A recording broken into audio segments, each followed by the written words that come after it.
warahmatullahi wabarakatuh. Perkenalkan, nama saya Valenta Zaitan. Mau mau menceramakan tentang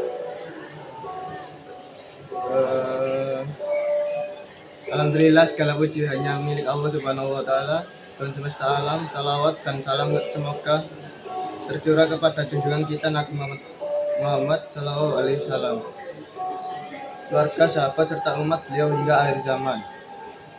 Jamaah yang dirahmati Allah, hari ini saya ingin berbagi tentang menjalani hidup penuh manfaat dengan menghindari hidup berfoya-foya. 1. Hidup adalah amanah, bukan ajang pamer. Allah Subhanahu wa taala menitipkan kepada kita usai usia, rezeki dan kesempatan sebagai amanah. Amanah berarti harus digunakan sebaik-baiknya, bukan dihambur-hamburkan.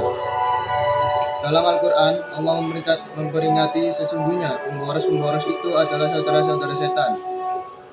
Ini menunjukkan betapa seriusnya larangan hidup ini, berlebihan dan foya-foya.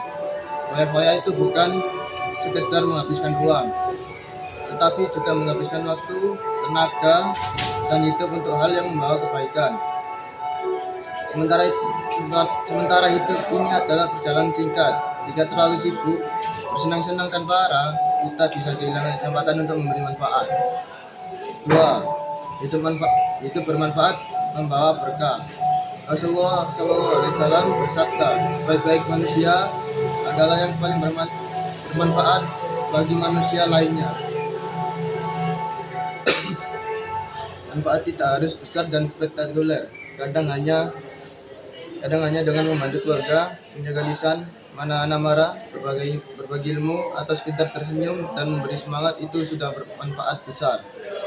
Ketika kita memilih menjauhi gaya hidup berlebihan, kita akan punya ruang untuk melakukan hal berguna, menabung, bersedekah, memperbaiki diri, menambah ilmu, atau membantu orang lain. Dan 3. Menghindari foya-foya bukan berarti hidup sengsara. Menghindari foya-foya bukan berarti kita tidak boleh menikmati hidup. Islam tidak melarang kita menikmati rezeki. Justru Islam mengajarkan keseimbangan. Yang dilarang adalah berlebihan, memamerkan, atau menghamburkan tanpa tujuan jelas. Hidup sederhana itu menenangkan hati karena kita tidak terjebak persaingan gaya hidup. Kita tidak stres mengejar pujian manusia, kita lebih fokus pada apa yang benar-benar penting. Keluarga, ibadah, ketenangan batin, dan keberkahan rezeki. 4. Kegunaan hidup untuk hal yang lebih kekal. Jamaah yang saya cintai, setiap detik yang berlalu tidak akan pernah kembali. Maka rugilah kita jika hidup dihabiskan hanya untuk hura-hura. Kita bisa mengisi hidup dengan hal yang lebih bermakna. Contoh, memperbanyak ibadah, menambah ilmu agama, menolong sesama, memperbaiki akhlak, memperkuat hubungan dengan orang tua dan keluarga, dan menebarkan kebaikan dalam setiap kesempatan. Kebaikan kecil yang dilakukan dengan ikhlas bisa menjadi amal besar di sisi Allah. Oke, kita langsung penutupnya aja. Jamaah sekalian, marilah kita berusaha menjadikan hidup ini lebih bernilai.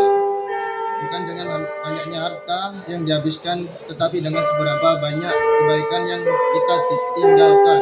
Semoga Allah menjadikan kita hambanya yang bijak dalam menggunakan nikmat yang jauh dari sifat berlebihan dan yang selalu membawa manfaat bagi orang lain. Sekian dari saya. Wassalamualaikum warahmatullahi wabarakatuh.